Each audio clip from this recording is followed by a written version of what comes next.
Imagine playing a sport for 75 hours and 30 minutes. That's the longest recorded volleyball game in Kingston, North Carolina. Volleyball is the second most popular sport ever played in the world today. There are approximately 46 million Americans who play volleyball and around 800 million who play worldwide. This spherical object I hold represents the universal item for volleyball. This sport is not only fun, but is also made to develop an individual's physical skill. This is part of a sporting culture because it unites people who share a common interest as well as exposes teamwork, and what it does for me, it provides a sweet escape from reality.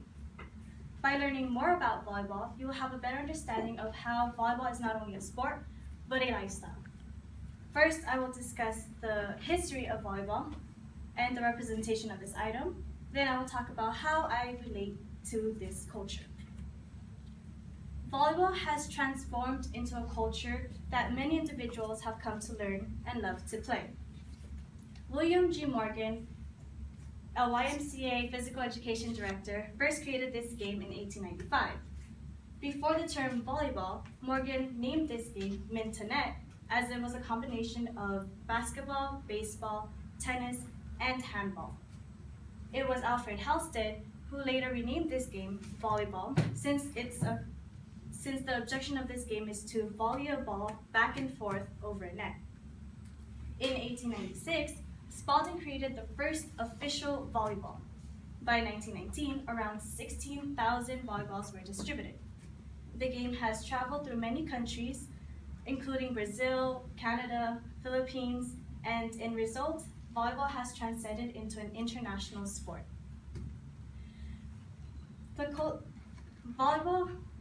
The volleyball culture is continuously growing, and therefore, the founding of organizations and tournaments is bound to surface.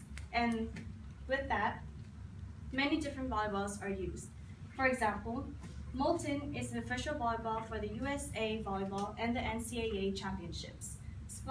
Tachikara is used for international competitions, and Spalding is used for USA Volleyball, beach volleyball. With each type of volleyball used in many environments, it signifies the exposure and the expansion of this culture.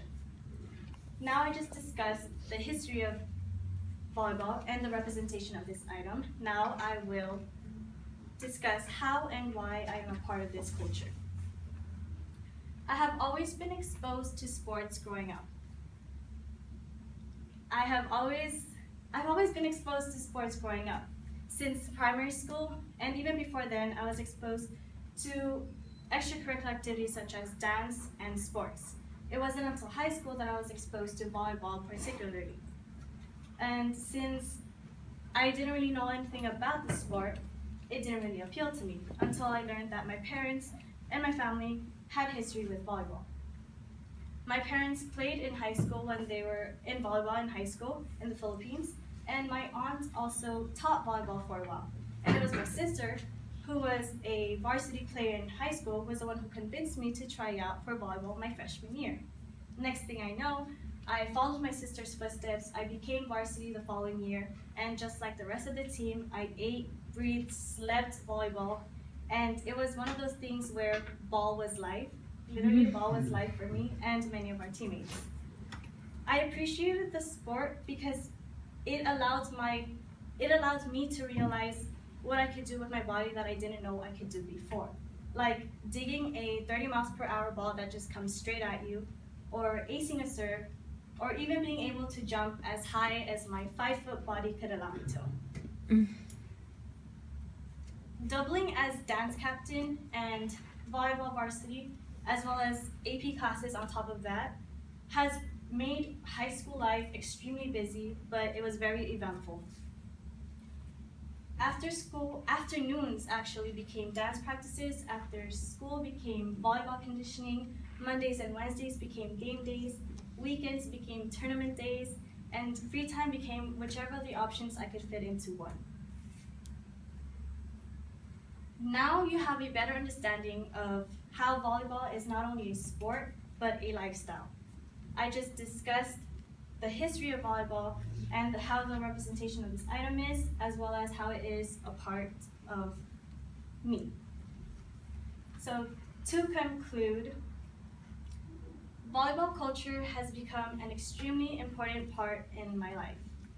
To set aside the stereotypical volleyball player idea, you don't have to be 6 feet tall, lanky, or extremely fit, because that is so not how I look like. As long as you do what you enjoy and enjoy what you do, everything should come easy for you. And who knows, maybe we could all play together.